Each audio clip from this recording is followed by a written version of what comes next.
Hello guys! Kumusta po kayo ngayon? Guys, ngayon pong hapon na ito, ang dadalhin ko sa inyo ay na public information ay napakabangis. Alam naman siguro. Lahat tayo ay mahilig sa mga pets o pet dogs, pet cats. Ano po yung pets dyan na nangangagat? Nakakatakot, ano po.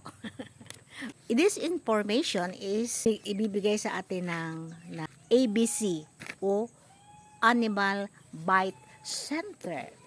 Ano ang rabies? Ang rabies po ay isang sakit na nakakahawa, na nakakaapekto sa utak, na maaaring makuha ng tao mula sa mga hayop. Utak agad ang pinuntirya. Pwede ba kamay muna o paa?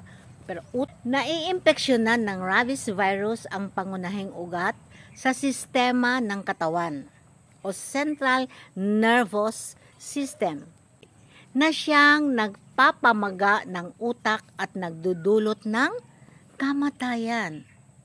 Patuloy na nagiging problema sa kalusugan ng publiko ang rabies dito sa Pilipinas. Ang bansa ang isa ng nangungunang 10 bansa na may problema sa rabies. Ito ang nagdudulot ng 200 hanggang 300 na pagkamatay ng Pilipino sa bawat taon.